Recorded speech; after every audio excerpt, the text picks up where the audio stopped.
couple of things, and then we'll just open it up for questions.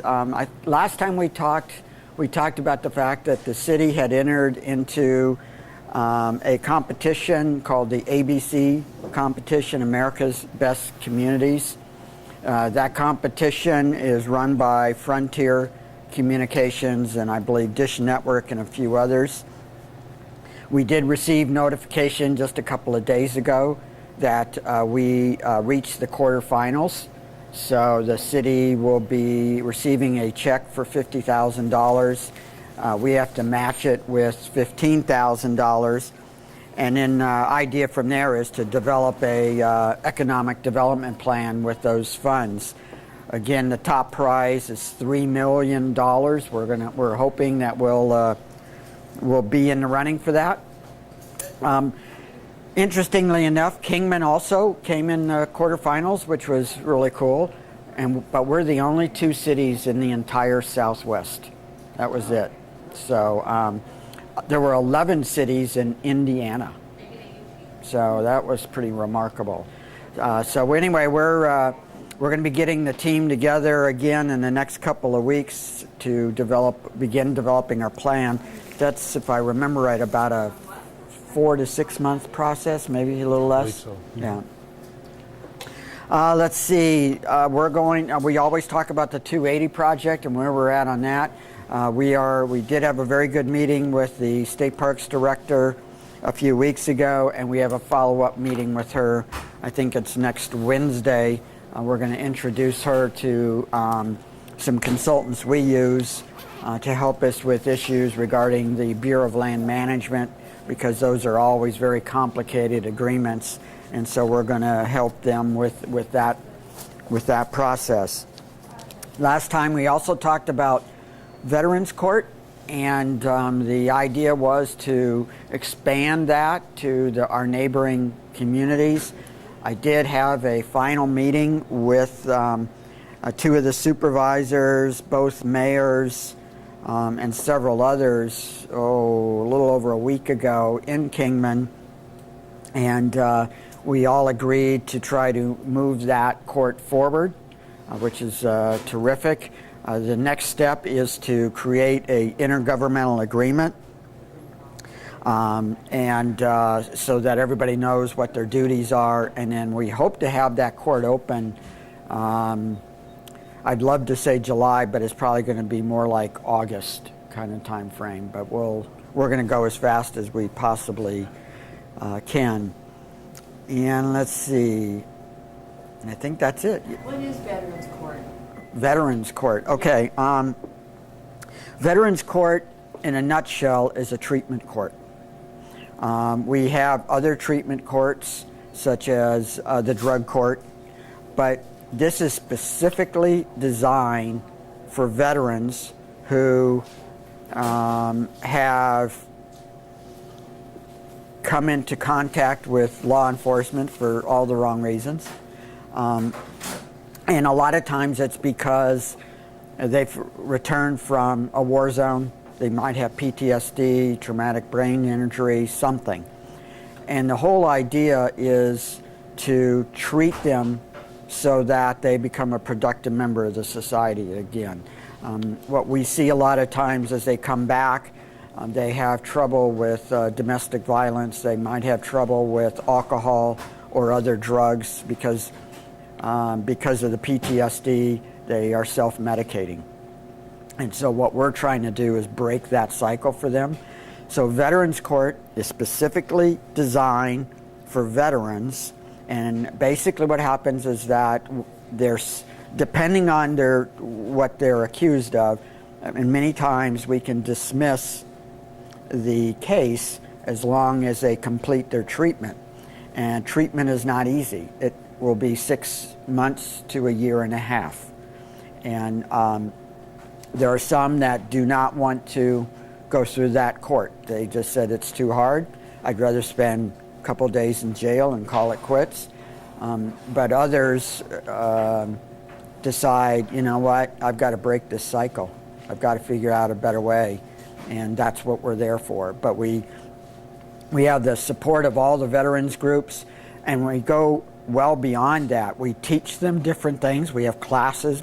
They have to take a class just prior to the Veterans Court, which is every other Friday at 1 o'clock.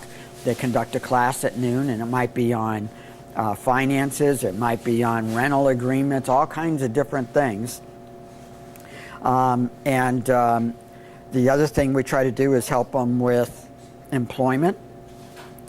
We found that 9 veterans that came in contact with the court did not have housing, and we found housing for 7 of them. So there's a lot of different things that we try to do, but again, the entire goal is they were a productive member of society before we sent them overseas, and it's not their fault that they were in a war zone. They met their commitment to our country, and so we're trying to bring them back to where they were before they went over. It's been very successful. It's the only rural court, or one of the few rural courts in the United States, and when we are able to get it to a regional court, it will be the only regional rural court in the United States. So it's really been, we didn't think that we would have very many people in the court. They were estimating 5 or 10, and we already have, I think, about 15 graduates, have about 35 to 40 in the system right now. And what's really important about measuring success is the courts use a measurement stick called recidivism, which means how many times does a person come back to court. You know, they came back, they leave, they pay their fine, and 3 weeks later they're back in court for some other reason. The typical court is about 75%. 75% come back to court for one reason or another. Veterans Court, it's about 10%. So it's highly successful. Now, do they all live in Havasu, or do they come from other states or other cities? Right now, it has to be a Havasu resident. And that's why we're trying to regionalize it, take it up to Kingman, the entire county, and Bullhead City. So, and that's why I met with these folks the other day, because there are some complicated issues in transferring cases to Lake Havasu, things that I don't fully understand because I'm not a lawyer or a judge. But we think we've got all that straightened out. So we hope August, anybody in the county that's a veteran that wants to take advantage of Veterans Court will be able to do that. If I could just tag on Sure. to that. Right now, the Veterans Court that's in place and operating right now is just in Lake Havasu City, like the mayor said. And the only cases that we prosecute are misdemeanor cases, typically DUIs, domestic violence, and you know, basically low-level offenses. Kingman and Bullhead, their municipal courts have also expressed an interest in coming together and making a regional court, as well as the county. Now, the county also prosecutes felonies. In fact, almost exclusively prosecutes felonies. So there are some of the administrative machinations that we have to go through to make that all work, because there's only one court at this time, and all of those other entities will use our court for the regional aspect. So transferring cases from one jurisdiction to another, administratively, physically getting the defendants to get here. If they can't get here on their own, then we need to provide transportation. So those kinds of logistics are the things that we're going through right now to make this regional thing happen. But it will be the first time it's been done anywhere. So we're kind of learning from the ground up. Yep. How is that financed? Maybe I missed it. How is that financed? Actually, it's paid for through our court, the general fund and our court system. It's actually, in the long run, cheaper. Because, and here's why. While we would like to think that somebody is arrested, they go to jail, they incur fines, jail fees, whatever, and they pay them, in reality, that's not what occurs. Very few, well, it's about 25 or 30% actually pay all of their fines. So what happens is that in this case, not only we do bring them back to court, we got to see them anyway. So from that standpoint, nothing really changes. What does change is that we see them regularly. We see them about once a month during this treatment period. But the reason it ends up saving money is because they aren't in jail, so we don't have to pay the county a jail fee or La Paz County a jail fee. And if we're able to get them employed and whatnot, now they're paying taxes, all those kinds of things. So long run, it actually is a benefit to the city. Isn't there a lot of volunteers that are participating in this and giving their time to help with these veterans? There are a lot of volunteers. What's really important about the court, yes, the judge goes through and thanks them for their service and explains everything that's going to happen, but there are a tremendous number of mentors and counselors, and that's really what happens. The counselors are generally professional counselors that help them. The mentors are just somebody that agrees to shadow them, be there when they need them. They can call them up at any time. The mentors are not there to report to the judge at all. They're not there to judge that individual for if they make a mistake. They're just there, and most of the mentors, if not all the mentors, are also veterans, and that's important. So, yeah, we have a ton of, the Marine Corps League is terrific. They are there every time we have a veterans court. And as Charlie put it, it will remain in Lake Havasu because Judge Kalali is trained in veterans court. And ultimately, we do want to get it into the other jurisdictions so that the travel won't be as much. But it takes time. I mean, we worked on this court for almost 2 years before we were able to implement it. So, any other exciting news that I'm forgetting, Charlie? Budget. Oh boy, the budget. Yeah, we start that Tuesday? Oh, we started it a long time ago. Yeah. Well, the council starts Tuesday. Yeah. We went through our CIP budget. It was pretty quick, but we look at the council begins looking through the regular general fund budget and other department budgets next Tuesday. Yeah, the staff's budget activity starts shortly after the council strategic planning retreat in January. That's where council lets staff know what their priorities are going to be for the coming year and into the future. And so we use that information to sit down and do our projections on revenue and what our expenses might be and how we can direct the dollars to where council wants those dollars to go. So staff's activity begins months ago. And we've had the capital improvements program, which is the bricks and mortar construction piece. We had that work session last week. And on Tuesday, we'll have the operating budget. We call it the budget, but there's actually two budgets that the city uses. There's the capital improvement program budget and the operating budget. So we've done the CIP. Now we're going to go move into the operating piece. And Tuesday at 1:30 in the afternoon, we'll have the first city council budget work session related to the operating budget. So we're bringing forward a good working budget. I think it accomplishes all the goals that we have in mind. It's a very austere budget, but it still reflects the efficiencies that we've been working to build into the organization and do things better and continue to meet the increasing demands of a community that's coming out of the recession without having to increase personnel, even though there are some personnel in this operating budget coming up. But we're still at personnel levels that go back many years.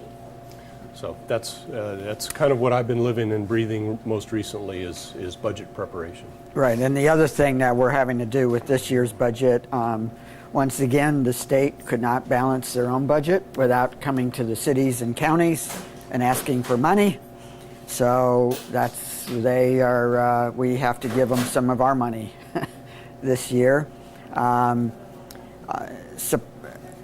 what they say is it's a fee for the services that we receive from the Department of Revenue. We would like a list of those services. So we're working on that, and but what we agreed to do was with the new governor is that we said, look, we will share in helping the state get to a structurally balanced budget, but once you get there, then quit taking our money, because it's just not the right way to do it. There is one other thing I forgot, and that is WIFA. And we've been talking about WIFA forever, and the fact that we were not able to get them to refinance our debt, so we're going to be going to the outside. We met with them just a few weeks ago because we had asked them to take a look at some refinancing once again. And of course, their answer was, at least the plan we put together was no. But it was interesting to watch the dynamics, because once that WIFA bill passed, which means they can no longer charge us prepayment penalties, the attitude of the board did change. I will say that there were a couple people that, primarily on staff, where the attitudes did not change, but the board members basically told the staff that they want them to provide them with multiple options to bring back to the board that Lake Havasu City agrees to for board approval. And what's interesting about that is we have been asking for that for 2 years. And there was a comment made, well, Lake Havasu City doesn't want to work with us. And I had to get up there and say, that's not the case at all. What we do is we have been asking for years, we would like to sit down with staff and work out several options to bring back to the board. And staff says, we don't want to do that. We have to get board direction. And then we could never get board direction. And then what would happen is they would say, bring one option, one and only one option. So we would bring an option and they'd go, no. And so... It's taken months to do that. And took them months to do it. Well, this time some of the board members said, we're tired of that. We think we should be able to make a deal with Lake Havasu City. We will see. They do have a couple of advisors that are very conservative, and I don't think he's come to grips with the fact that they're not going to get prepayment penalties.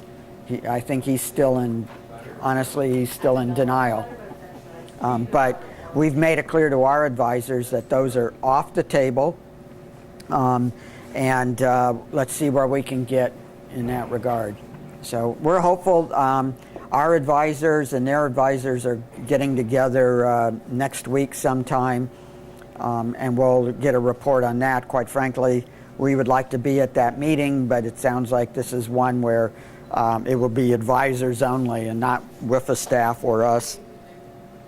But we've given marching orders what can be said and not said in that meeting. So it's better news, but we also made it clear that their next board meeting is June? Yes. That by then, if they're going to wait until June, it's too late. That's next month already. Yeah, because we're already moving down the road of going to the outside. But we would love to make a deal with them because, again, through them, we get a discount in our interest rate through the EPA. But it takes two to tango. Other questions? Yes, Norm. On a local note, in the paper they said that the chip seal on the streets was 10% of our streets. Is that the plan, is to do 10% each year? Or is that, Well, we do what we can afford to do. We do as much as we can do. do more if you could afford more? Oh, absolutely. yeah. You bet. In fact, if we were to get back some of those highway user revenue funds that the state is now deferring to Department of Public Safety, we could do a much. Well, we could actually go back to doing a slurry seal, sealing the top with the black slurry, but that's mostly for aesthetics. But it really does make the streets much nicer. I was gonna say, they They're said not. that the chip seal only lasts 7 years, so at that rate you'd have to do 15% a year to Right. keep up. Right. Well, the 7 years, it actually adds another 7 years to the life of that particular pavement.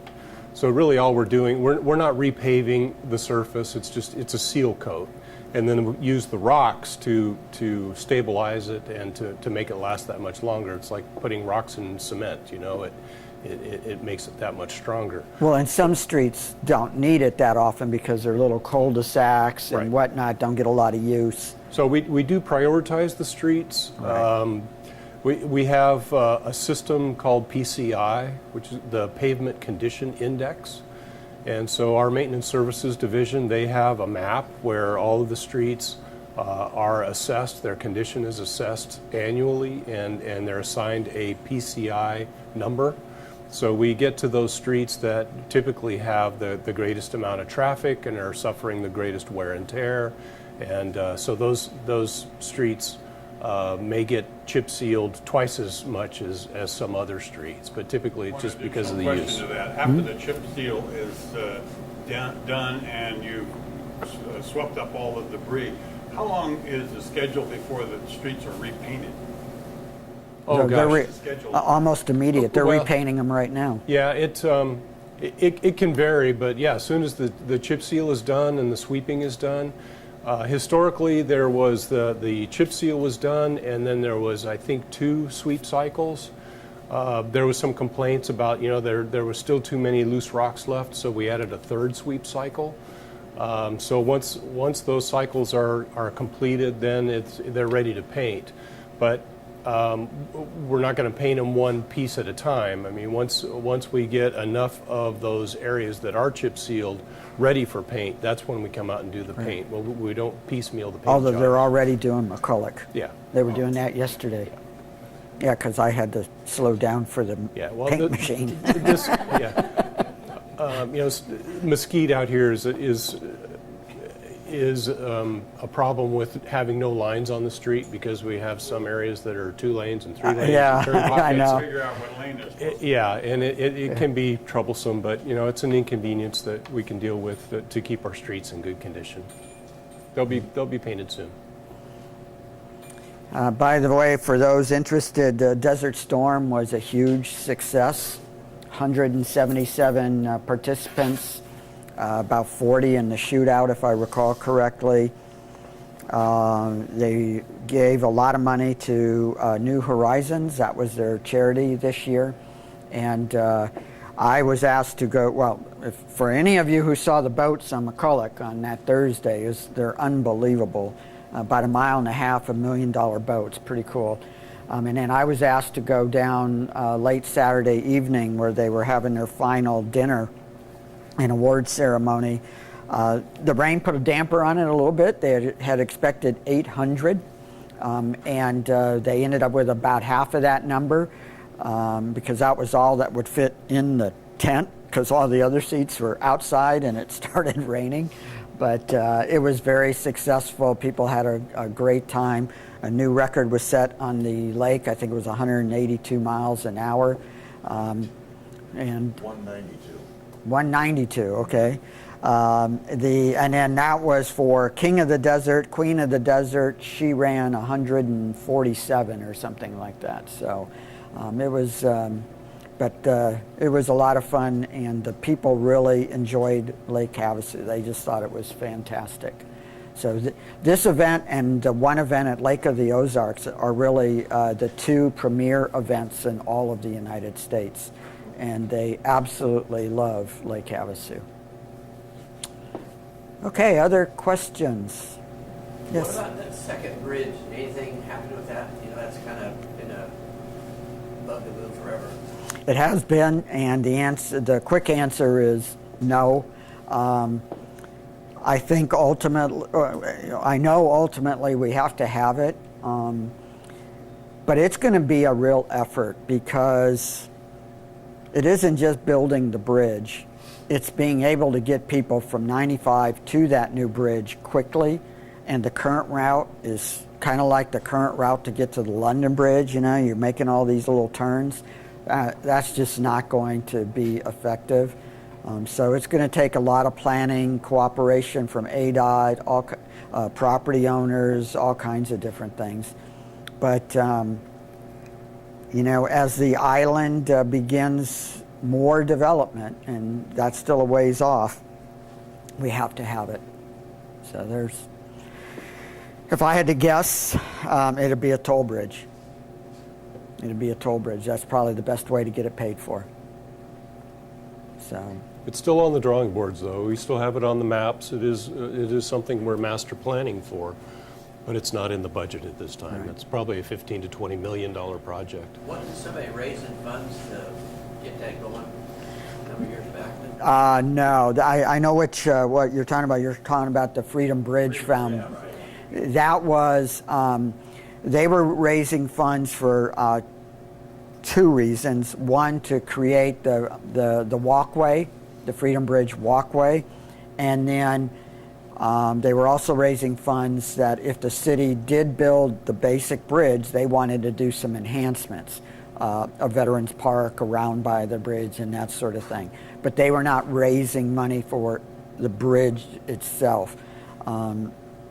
So it, yeah, and so it's again, it's going to be a ways off. In that regard, there was a time where we were trying to have impact fees to help build the bridge, but honestly, the state legislature has made it so difficult to assess impact fees that we got rid of all of them because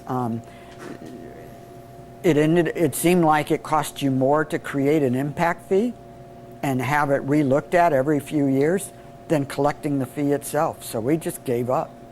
I mean, it was useless.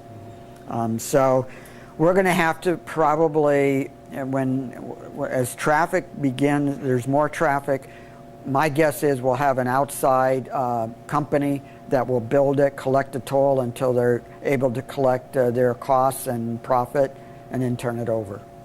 And but I think it's a ways off. Joe? What's your thoughts on this English village for sale, as far as the city being able to purchase it? Yeah, that's a great question. In my own view, if we back up anybody that was here in 2006, the voters made it pretty clear they had no interest in buying that. I think the vote was like 85%, something very high percent. 15-some million bucks, right? That was at $15 million, and today the purchase price is $5.5 million. And that's kind of the funny part, because that is the small part of the cost of purchasing the English Village. Let's assume for a moment that the city bought the English Village for $5.5 million. What are you going to do with it? So Well, now first, where do we get the 5.5? First of all, where are you going to get the $5.5 million? Second of all, now then you go, okay, well, we got to demolish all those buildings and tear it down so that it's buildable. You're probably adding another $3+ million. Who knows what's in those buildings? Then what do you do with it? We've been told by the owner right now that it's probably $70 to $100 million in development costs. So does the city tax for that? If that were condemned, those buildings are condemned, why hasn't the city made them tear them down? They're not condemned. They've never been condemned. And in fact, VRE improved many of those buildings, and they're being rented. Now they have. We went in to check on codes, and they brought them up to, when VRE took it over, they brought them up They've actually done a very, very good job. But the fact of the matter is, here's the way to look at it, in my view, logically. We have had multiple owners there. They have looked at multiple plans, and to date, nobody's a taker. So what happens? Is the city going to buy it and sprinkle fairy dust on it and change that equation? It's not going to happen. And in fact, if the city, I'm hearing things like a convention center and whatnot, where is the city going to get that kind of money? $70 million. And by the way, convention centers don't make money. They lose money. The convention centers are typically built by major hotels who make their money at the hotel, and the convention center is just, it's an attraction to bring people to their hotel. So once again, this was explored. Forget the purchase price, because that is such a minute part of the overall situation, and the citizens were very clear that they believe that private developers should do what they do best, use somebody else's money to develop the English Village. We met with VRE not 2 weeks ago. And yes, it's for sale for $5.5 million. What they are continuing to try to attract is a hotel. They do not believe that at this point in time, the condominium projects that they had on the drawing board at one time will make any sense. Even at $5.5 million, if you look at the rent costs, it's astronomical. So, and here's another reason you don't want the city to buy it. This is probably one of the most prime pieces of property in all of Lake Havasu City.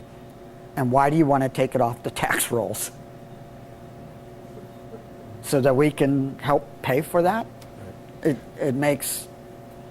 And the city is not a venture capitalist. The city should not be involved in speculating using taxpayer funds.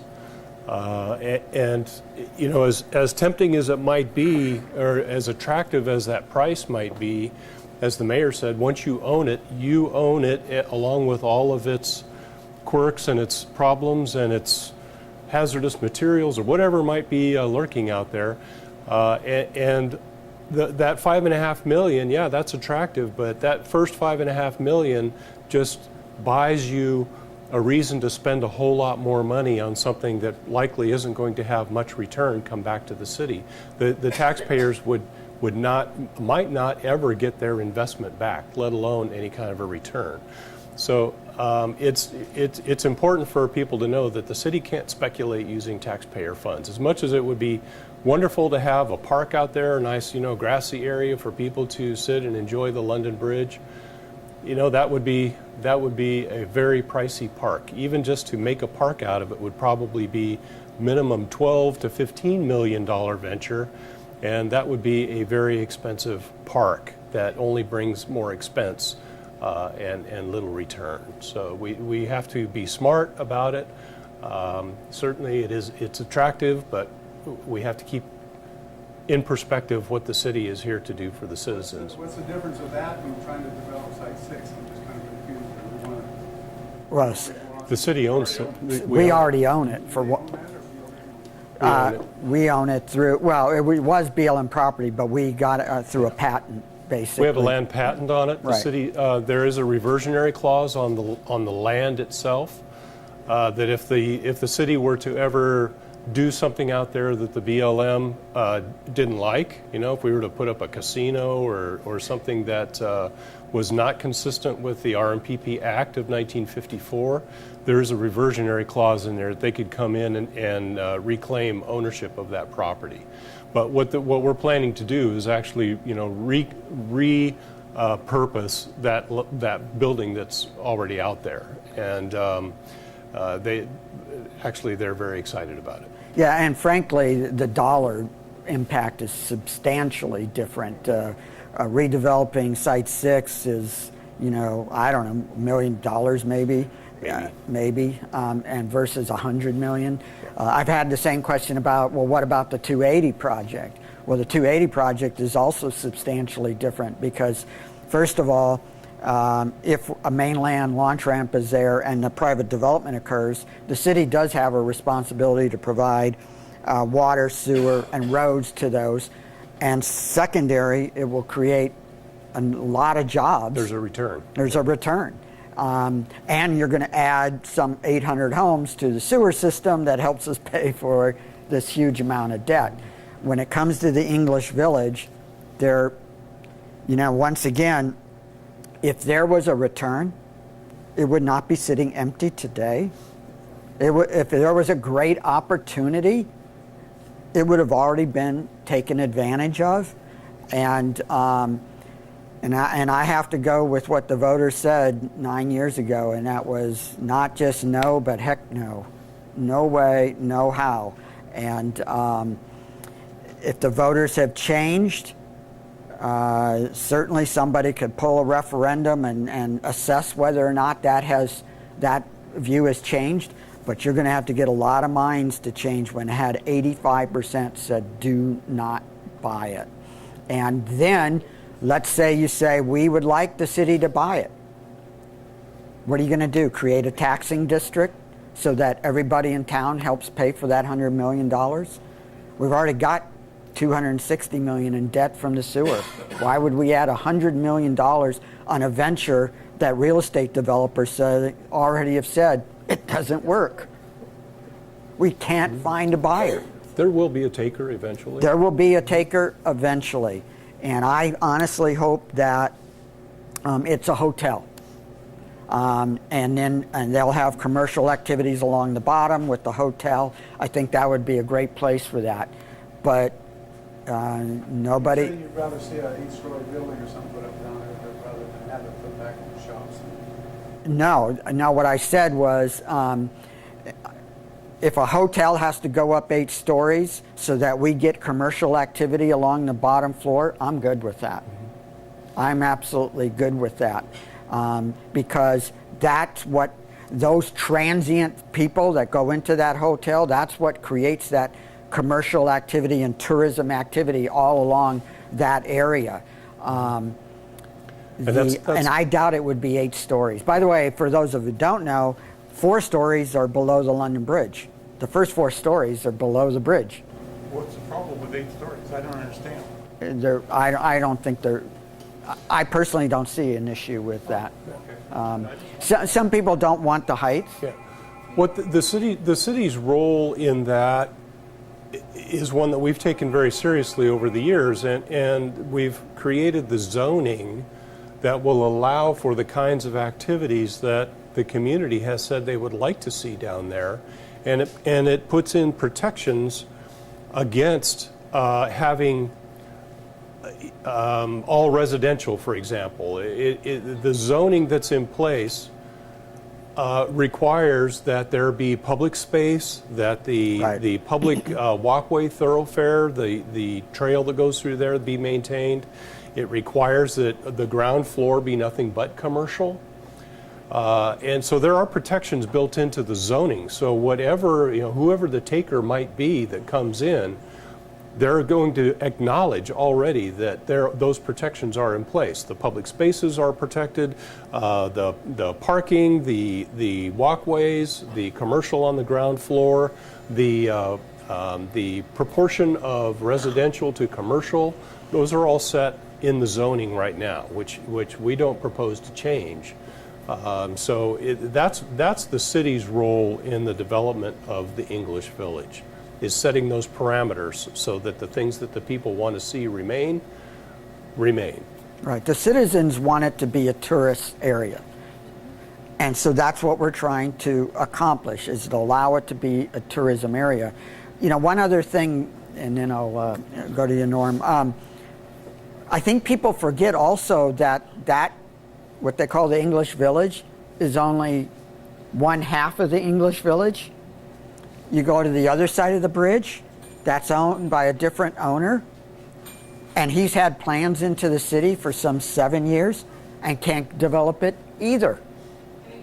He can't get the financing. All those buildings that you see, those old buildings on the other side of the bridge, those are supposed to be all torn down and another development occurring. Can't make it happen. There aren't enough investors that think it's going to work. Not enough people that want to put money. In fact, he told me at one time they wanted to put kind of a mixed-use development, which means some condos and whatnot. And he had one banker basically say, when you sell at least 80% of them, we'll think about putting money in. Well, how are you going to do that? Norm. Has VRE expressed any desire for the city to provide any tax incentives to help them develop that, like reduced property taxes, no business taxes for a certain number of years or something like that? Is there anything they think that the city could do to make that more attractive for them to develop it? Well, the answer to your question is yes, but under state law, we're not allowed to do it. Under state law, We tried to change the law. we tried to change the law actually. Under state law, we can't give tax incentives or rebates unless they pay for public infrastructure. So for instance, let's say that they have to put in new sewer lines or water lines or street lamps or streets. If they pay for that up front, we can pay them back through a rebate and sales tax. So all you're doing is reimbursing. All you're giving them a break. you're- You're just reimbursing. Correct. That is correct. That's what a lot of people get confused. But that's what we did. Or I shouldn't say we. It was actually mayors before my time that they did at the mall. That is a deal that I did strike with Anderson Toyota, because they had to put in street, sewer, all those kinds of things, and so they're being rebated back over time. The state of Arizona has a different law than, like, say, Texas or New York or Yep. someplace like that, where they We're the only state in the union where they don't allow what they call tax increment the financing. only state in the union. The only state. Yeah, and that's what you're talking about is Hey, tax Butch. increment financing, and we try to get that law changed. Which would? 3 times we've tried to get the law changed, and basically what it would do is, in its simplest form, it would go to that property owner and freeze their taxes at today's rates. So nobody's losing anything. We're just saying, we're going to freeze your taxes. Then that person can put together a plan. When that plan is developed, what happens is, and you develop a piece of property, especially if it's commercial property or a hotel, there are sales taxes involved as well. Your property taxes generally rise and you create sales tax. But we would freeze their taxes for, say, 10, maybe 15 years. So, but there would be a tax increment every year as that business takes off. And they could take that tax increment and use it to bond for the project itself. And that is a very good incentive. But as That's a tool that's used, as I said, in every other state. everybody uses it other than Arizona, we cannot get the legislature to pass it. Interestingly enough, 3 years ago, we actually did get them to pass it and went to the governor and she vetoed it. And so it's... That was for political reasons, though, Yeah. not because it didn't make sense. It was a political football at that point. Yeah. So we lost out in that regard. So yes, that would help. In fact, it would help redevelop downtown because we called it a revenue allocation district. Jokingly, they call it, because tax incremental financing is also known as TIF. Well, they called our revenue allocation district TIF Light because it had a few changes so that it would be easier to get through the legislature. But we're going to keep trying. But that would definitely be helpful, but striking out so far. Our legislature is so conservative and so anti any new taxes, even if they're taxes that are created and authorized by the people who are just taxing themselves and really no one else. It's still deemed a new tax, and it's the not no new tax. It's the hell no new tax mentality that we have at the legislature that is really a They're stumble. not losing anything when you freeze their tax rate. You're not losing You're anything. not losing a dime. Well, next time we run it, we'll have you come speak to the committee, and you can make that point. Yeah, we were also trying to Might do. make too much sense for them. Yeah, That's true. yeah, we were also trying to do another bill where it was easier for people to redevelop their area, a revitalization district, and be able to tax themselves so that they could put that money in a pool and then redevelop the entire area. Downtown's another great example. But under the current law, you have to declare that your area is blighted. Well, nobody wants to declare that they live or work in a blighted area. We couldn't get the word removed. Yeah, slum and blighted. Slum, yeah, you have to call it slum and This blighted. isn't Detroit. And I'm sure all the property owners there would go along with that. Yeah, and so they didn't want to do, and the reason they didn't is that they didn't want to make it easier for people to tax themselves. And it's like, if they vote to do it, Why that's not let up to them. Yeah. So, that, and again, that's another great area that, so that could be used at downtown. And right now, the downtown area is actually using a different angle in the law that allows them to do that. Whether or not they'll be successful is yet to be seen. Yes. Getting back to the English Village, Mhm. if the developer that has it now Mm-hmm. would say he would develop it, or they would go ahead and develop that, do we have any control over the outside appearance, the elevation that they would keep You as bet. far Yes. as Sure. keeping it looking like the English Village and keeping that theme going? Well, to a degree. I want to back up a little bit. First of all, the owner is VRE, Right. and they are typically not developers. They got this property because they were the lender. Oh, okay. They were the lender to Mr. Reed, and who was a developer. And he went under, they got the property. And while they have done some development, that's not really, they are primarily bankers, if you will, or investment bankers. So they have been working with a whole host of different people to try to develop it. Whether or not it would have an English theme isn't a requirement. We would encourage, but quite honestly, I think the way most people would look at it is they would just like to see a quality development down there, and if it's not English, okay. They just want it to be where tourists would love to gather, locals want to gather, and that's what we're interested in as well. I mean, if the truth be told, if you look at the buildings that are there now, they were never meant to last. Those are Hollywood sets. Those were meant to bring people down so they could get property sold. And that's all they really are. So any development, because we asked them, would you consider keeping any of those buildings? And they said, it's cheaper to tear them all down. I would think that any developer who is going to use the London Bridge as an attraction to their development would want to keep some of that theme. Yeah, I would agree. You wouldn't want to do an Art Deco type of design because it just wouldn't fit with what's down there now. So I would think that it would just be good business on their part to want to incorporate the design elements in their development with what's already, with the bridge and that whole theme.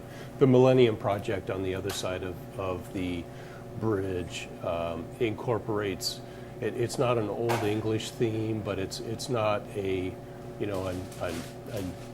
nouveau modern type of contrasting design either. So it doesn't necessarily have to be an old English theme, but there would certainly be some competing kinds of designs that they probably wouldn't want to use. Yeah, the other thing that I get asked all the time is, why don't you forget a hotel or condos, just make it an area of all commercial? It's failed now twice being all commercial.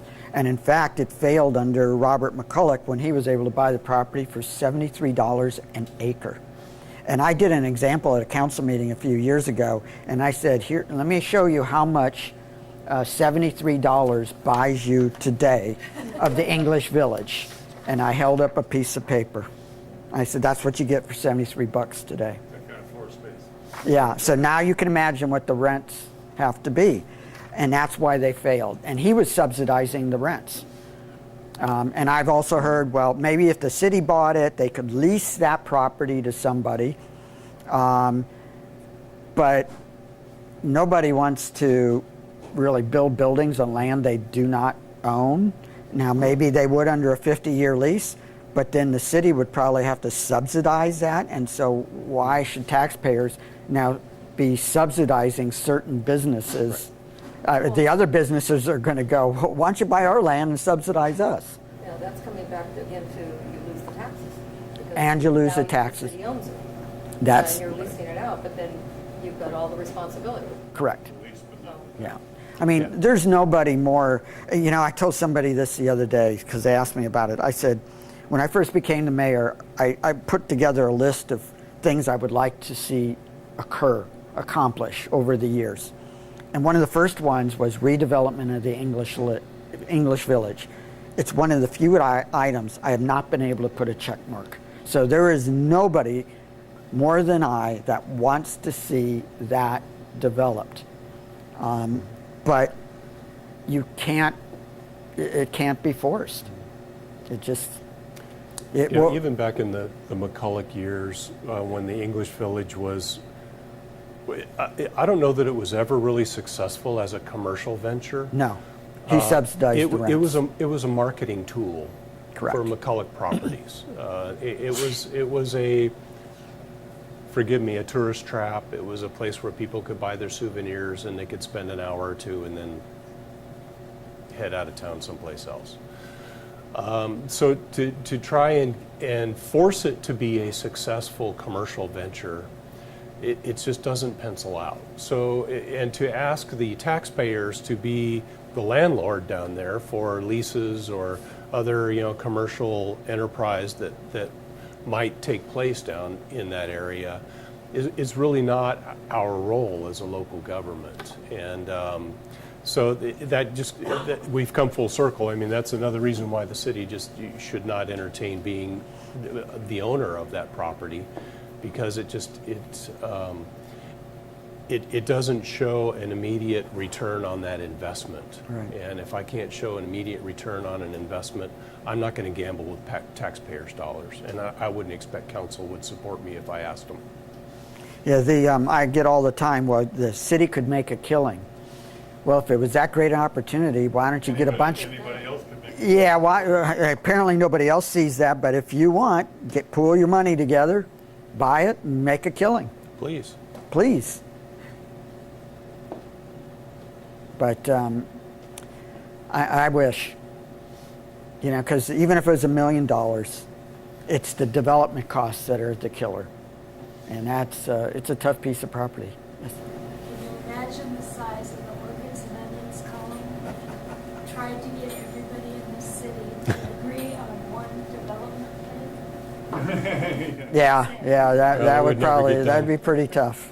That would be pretty tough. Mr. Mayor, if I may, Of course. I want to recognize Butch Wood, who just came in a few minutes ago. Butch Wood, and I'm sorry to embarrass you, Butch, but this guy is, he like came in on the first load of dirt around this place. So he worked for the city for what, 38 years, something like that? Worked for the city for 38 or 31 years for the water department. Right. Yeah, it was here before it was even a city. So Butch is a walking encyclopedia of and time capsule of everything like Havasu City. So if there's if there's a guy that you want to consult with about the early years around here, that's Butch Wood. And I've already had some discussions with Butch about that Site 6 building down there and how I'd like to repurpose that building and make it back into a publicly usable space. And one of the visions that I have about that space is once we do open it up and we create a space not unlike where we are right now, that we decorate it with old Lake Havasu City memorabilia and photos of the old airport, and make it kind of its own little time capsule. Maybe some, old pearl and chrome chairs and tables from the mid-'60s era that building came out of. And Butch and I have already talked, and we've looked at pictures about how we might be able to do that. So I just want to acknowledge that Butch is here, and I would encourage you to have a chat with him. He's a fascinating guy. Other questions? Now that Butch is on the spot. No other questions? Thank you for the information. Yeah, absolutely. I can't think of, let's see, what are our plans for the next couple of weeks? Budget. Well, budget. Well, and yeah, a meeting with Sue. We are going to have to be going to, we don't know whether to be San Francisco or New York to meet with the rating agencies for our bonds, explaining to them all about Lake Havasu City and getting them comfortable with the success of these bonds. Our biggest concern right now is interest rates are rising. They've gone up even since the last time we've talked, and we're concerned about it. We do hope the Feds at least hold off increasing rates until September. But I follow what's known as the 10-year Treasury rate, and I think the last time we talked it was at about 1.88 or 1.9, and yesterday I think it closed at 204, 205 for U.S. Treasuries. Oh, Yes, yeah. It doesn't sound like much, but when you're talking about hundreds of millions of dollars, it really adds up. It adds up. It Yeah, turns into real money. every 10 basis points adds up a lot. So. When did you say that meeting was on the 280? We don't have a meeting on the 280. You need to get. Sue. Oh, I'm sorry. Our meeting with Sue Black, who's the. That's next Wednesday. Yeah, we're going to meet with her down in Phoenix. Yeah, she's the new state director of state parks. And Yeah. if she signs off, we're going to be starting on the road sometime soon? Well, we hope so. We met with her once already, and she was really excited about the project. She really thinks it makes a heck of a lot of sense. And she recognizes the fact that we're getting quite congested, whether with the new bridge. I mean, the more development we put on the island, whether they be launch ramps or whatever, the more congestion we have. And this really takes some of that congestion away from the bridge and puts it down south. So she recognizes the economic opportunity, and she wants to move forward. It's just figuring out how do we get that done exactly. So, in the past, State Parks has indicated that they wanted to be the ones that funded it, and she's actually saying that she would consider alternatives where somebody else actually funds that building of the launch ramp and then they pay them back, whereas they wouldn't do that before. And so there may be an opportunity in that regard. Anyone else? Our current structure of the bridge, is it sound? What's the repair and how soon will that be done? Oh, I'm going to let Charlie, you probably have a better update on that than I do. Yeah, actually, I think the bulk of the repair work under the bridge, and it really wasn't a structural repair. The bridge itself really wasn't in danger of falling down. I'm sorry. But he waited all week to say that. But one of the approaches that had some sand that was sloughing down inside, and so that's been stabilized. One of the columns had water in the bottom of it. Yeah, this is pretty interesting. It was thought all along that it was actually leaking and it was lake water coming in from outside. So part of the contract was for that to get repaired, of course. So they pumped all the water out of it, and surprisingly enough, no water came back in. So they got down there looking, expecting to find cracks that needed to be sealed and to keep the water from coming in from the outside. Surprisingly enough, again, the water didn't come back in, but then just by happenstance, a couple of days later, it rained. And it became apparent that the rainwater was coming through an expansion joint in the bridge itself, and the natural airflow inside the bridge carcass, if you will, the internal area, was blowing that rainwater into that column, and it started to begin to fill with water again. So there was a very inexpensive kind of a scupper drain system that they put in, basically a rain gutter, and fixed it that way. So there would be I don't know if there's a net deduct on that part of the contract, but certainly it turned out to be a lot less complex than what they had originally expected to find. So the bridge is in good shape. They did add another access, a larger access port to get in there so they can get equipment and people in there. Added some ladders and some railings to make it safer to work inside the bridge. And I'm not sure where they are in that contract, but I think if it's not finished, it will be finished very soon. Yeah. The upper part where the vehicle knocked down a big row of the balusters are now fixed. It's done. They're all done. They'll probably be coming back. The company that was hired to do the repair on the balusters and the railing that was knocked out will be coming back. If they haven't already been back, they'll be back soon to finish the staining of the new granite that was made, so that it matches the older stuff, and you won't even be able to tell it was ever repaired. They did a great job. Make the new stuff look old. Exactly. Make the new stuff look old. For those of you, by the way, that did see in the paper this morning a picture of the Balloon Fest organizers passing out checks to local charities. They passed out a total of a little over $130,000 from that event. It was outstanding, very well organized event. Literally in 5 years went from this idea to what it is today.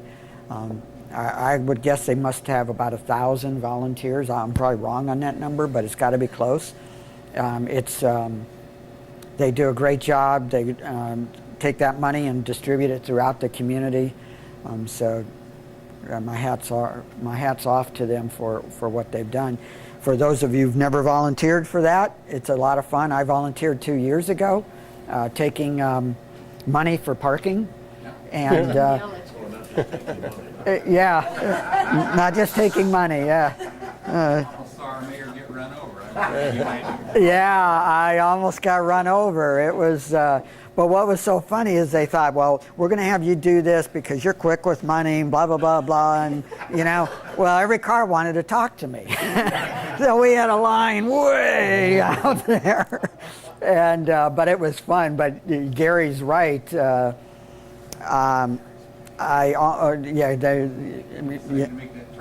Yeah, there was a gentleman who was in a bit of a hurry, and it was in a big RV with those mirrors that extend out.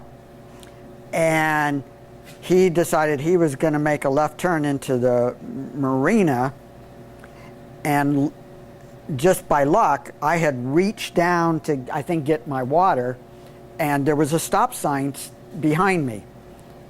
And that mirror hit the stop sign and knocked it over. It would have hit me right in the head. It was just luck. It would have taken me out completely. But he was in a hurry. He didn't even stop at the stop sign. He didn't see it, he knocked it over. He knocked it over. but it's a lot of fun. They always need volunteers, and it's an absolute wonderful event. The balloonists have a great time. We had the pleasure of meeting with the crews from the Lord Mayor of London balloon. We actually went up to the McCulloch House, which is a beautiful home, and they absolutely love Lake Havasu City. They said it's a great place to balloon. And I have to tell you a funny story. They said, we want to land on the bridge. And we said, you can't do that. You really can't do that because there's traffic, there's public safety issues and whatnot. Well, we want to be able to get the Lord Mayor of London's balloon right up next to the bridge, and we're going to be doing it from another balloon. And we go, okay, well, kind of drift in and whatever. He landed on the bridge anyway. He just decided, well, I'll just, it's easier to say you're sorry than get permission. So he just landed on the bridge. But they did get a great picture, an absolutely great picture. They'll be back. They'll be back. Yeah, they loved it. They said, we're going to be back. They invited Gary to fly in their regatta over in London. Yeah, right. That's correct. Yeah, and they said it's probably one of the best places to have a balloon fest. Now we were blessed that we didn't have any wind for those 4 days, so it was wonderful. There's now a waiting list, Mark, of balloonists. A waiting list for balloonists now. Wow. Yeah, because I think they had about 80, I want to say, last year, and that's pretty much. Yeah, and it's pretty much all they can handle unless we find another location. And it's going to be hard to find another. We'd like to, only from the standpoint that the traffic it's hard to get in and out. I mean, let's face it, it's really hard to get in and out. But they've come to us, and we're going to try to put our heads together to figure out another location. But it's tough to figure out where that could be. Sarah Park wouldn't be any better because of the highway. So we're a little, they thought about, well, maybe Rotary. That would be a mess too. So we're not sure, but we're open to all kinds of ideas. Is there a number of that requirement to be there, or 80 is the number? They felt, and Gary, correct me if I'm wrong, that they felt that 80 was pretty much they are maxed out at 80, just because of the availability of room and that sort of thing. So is the problem landing and taking off? I think it's all kinds of different things. Yeah, it's more congestion. They just said, talking with the group, they said a safety factor. We've had it right off this parking lot here, down here in front of Viking Lighting. Right. They're unloaded and in the air in 30 minutes. Yep. It's amazing how they get up there. And they've landed there too, which is not a problem, there's a lot of space. Right. Yeah, and I know the folks that live here love that Balloon Fest too, and some of our visitors. I had one visitor tell me that they had gone to the one in Albuquerque and whatnot, but they said while they thoroughly enjoy it, it's a wonderful event, they said it's so big, it's hard for their kids to just run around and enjoy because they kind of lose track of their kids, where ours is very confined, and it's pretty easy to keep track of their young children. So I think, again, everyone's really enjoyed it. But we would love to see it get bigger, but we got to find the right spot for it.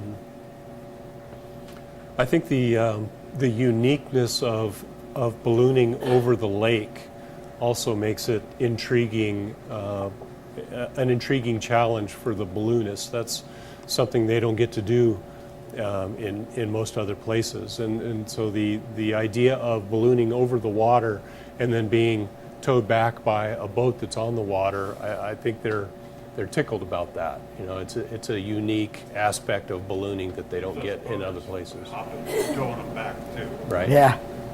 Yep. Any other, Dean? All the volunteers that work on that treat the balloon people very, very well. Yes, they do. Yeah, and you're right. The balloonists really do appreciate it. I met with a guy yesterday that said he actually was part of helping them, the crews, unfold the balloon or whatever they do, and he really enjoyed doing that. So, the balloonists have a great time.